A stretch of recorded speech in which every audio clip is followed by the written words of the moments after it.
Voici le jeu des mammifères qui va vous permettre de découvrir plein d'animaux, plein de mammifères que vous ne connaissez probablement pas du tout et qui va vous permettre de découvrir toutes sortes de caractéristiques, où ils vivent, qu'est-ce qu'ils mangent. On a parfois l'impression, quand on s'intéresse aux mammifères, qu'on connaît vraiment beaucoup de choses à ce sujet-là.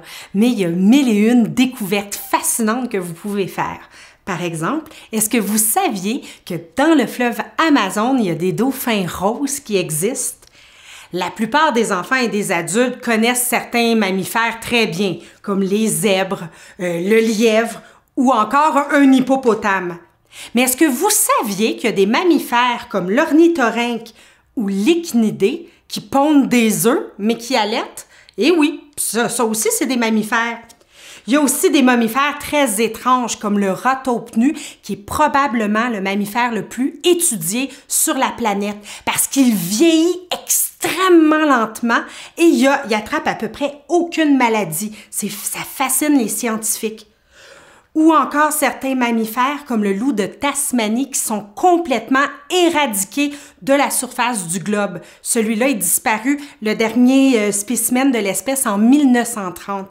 Alors même si vous connaissez le sujet et que vous êtes fasciné par ce sujet-là, vous allez découvrir une mine d'informations extraordinaire.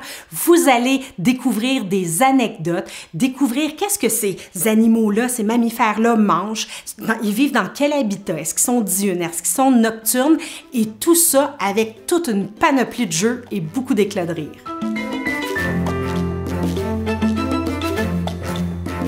Dans le jeu sur les mammifères, il y a plein de découvertes que vous allez faire. À la fois des anecdotes super intéressantes, des découvertes sur de quelle alimentation les animaux se nourrissent et tout ça. Alors, il y a énormément de bénéfices académiques, mais ça va beaucoup plus loin que ça. Parce que plus vous allez jouer un nombre élevé de jeux, plus vous allez découvrir qu'au niveau pédagogique, il y a énormément à aller chercher avec ce jeu-là. En fait, comme dans tous les jeux Amélio, il y a 15 champs de développement. Et en fait, on a des bénéfices pour chacun de ces 15 champs de développement-là. Alors, les enfants, par le biais et les grands de ce jeu, vont apprendre évidemment à coopérer et collaborer avec le jeu vedette. Donc, vont devoir apprendre à tolérer une certaine frustration, parfois faire passer le bénéfice du groupe avant son bénéfice personnel, attendre son tour, être capable d'interagir correctement avec les autres dans un objectif commun. Alors à ce niveau-là, ce jeu-là est très, très, très, très riche. En plus de ça, il y a des jeux qui permettent de dessiner, entre autres, ce qui va permettre de travailler la dextérité manuelle fine, de transporter des cartes avec des jetons qui travaillent encore une fois la dextérité, mais aussi la coordination motrice générale.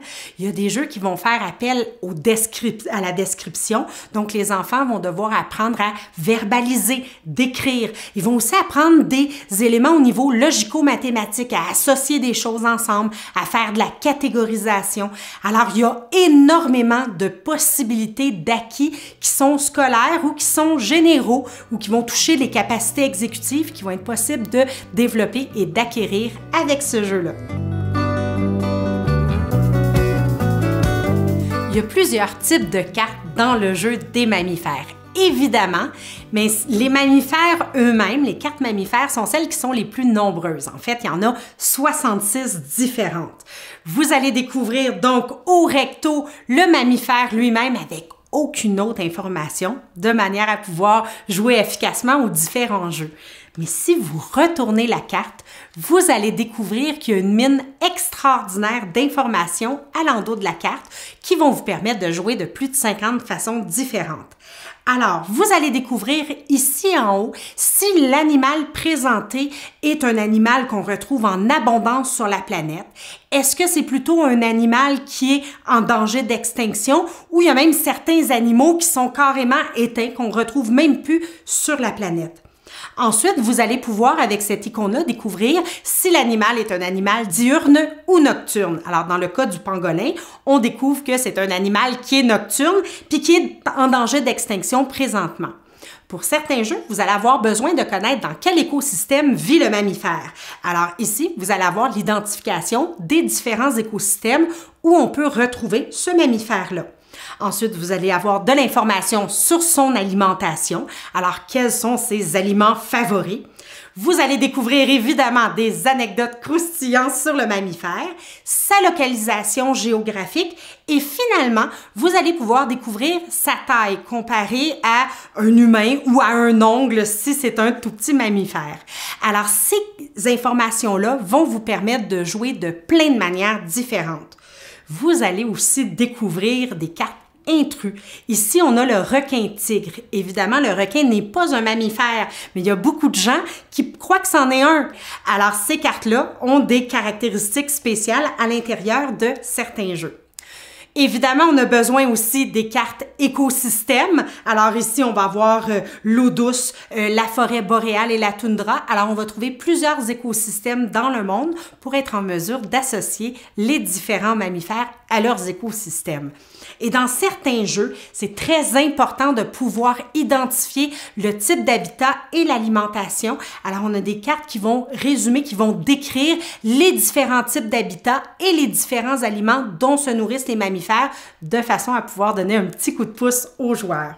Vous allez aussi découvrir de très nombreux jetons qui vont vous permettre d'identifier les différents aliments associés aux mammifères, si ceux-ci sont diurnes ou nocturnes. Et vous allez aussi avoir tous des jetons pour faire un système de points de manière à calculer les points de chaque joueur pour certains jeux particuliers.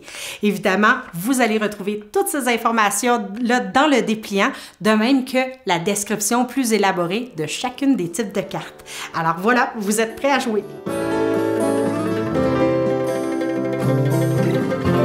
Dans les jeux Amélio, on met souvent quelques jeux en vedette parce qu'avec le jeu des mammifères, il y a plus de 50 manières de jouer.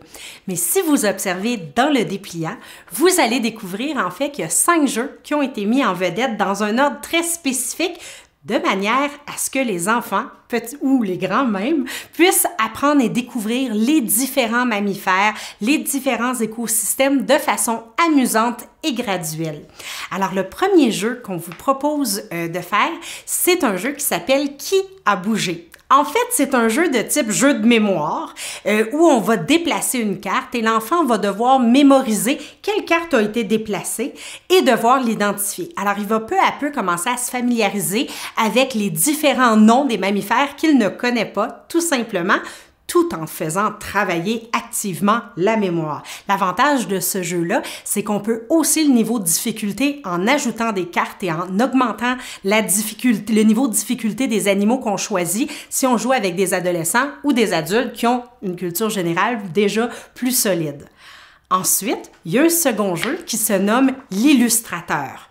Alors, dans l'illustrateur, évidemment, on va dessiner. Alors, l'objectif du jeu, c'est qu'il y a quelqu'un qui va être un illustrateur et les autres joueurs vont devoir identifier l'animal qui a été dessiné par l'illustrateur. Alors, encore une fois, on approfondit la connaissance du nom des différents mammifères, mais en plus de ça, pour les dessiner, on doit avoir mémorisé quelques caractéristiques physiques de ces mêmes mammifères-là, ce qui est très intéressant.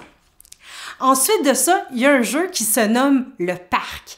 Dans ce jeu-là, l'objectif est de, à partir d'un jeton d'aliment, on doit trouver un mammifère qui se nourrit de cet aliment-là. Alors, on va commencer à associer, à classifier les différents mammifères selon leurs différents types d'alimentation. Et le jeu est présenté de façon très rigolote où on doit pousser les cartes qu'on a identifiées avec des jetons, ce que les enfants trouvent extrêmement divertissant. Ensuite, il y a le grand jeu vedette qui s'appelle Écosystème. C'est un jeu qui se joue rapidement, qui est collaboratif, qui est hyper dynamique, intéressant, amusant, qui provoque plein d'éclats de rire. Et ce faisant, vous allez découvrir le nom des mammifères. Est-ce que c'est des mammifères qui sont diurnes ou nocturnes?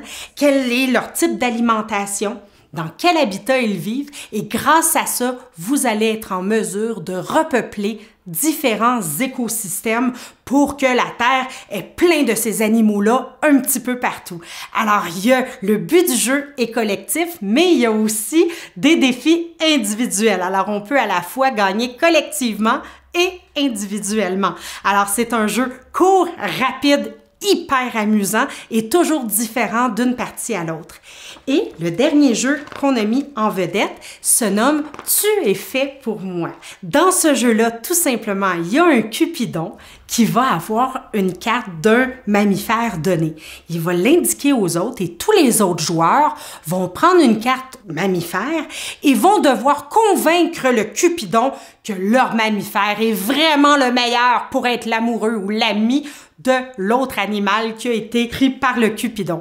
L'objectif de ce jeu-là, c'est évidemment de discuter, de parler, d'apprendre à verbaliser, d'apprendre à mettre en avant différentes caractéristiques, différentes anecdotes ou capacités de ce mammifère-là. Alors, ça va permettre d'approfondir les connaissances de manière super importante. Finalement, au-delà de ces 5 jeux vedettes, vous allez découvrir qu'il y a plus de 50 manières différentes de jouer et d'approfondir le sujet des mammifères. Alors, amusez-vous, vous allez pouvoir explorer de fond en comble ce magnifique règne animal que sont les mammifères.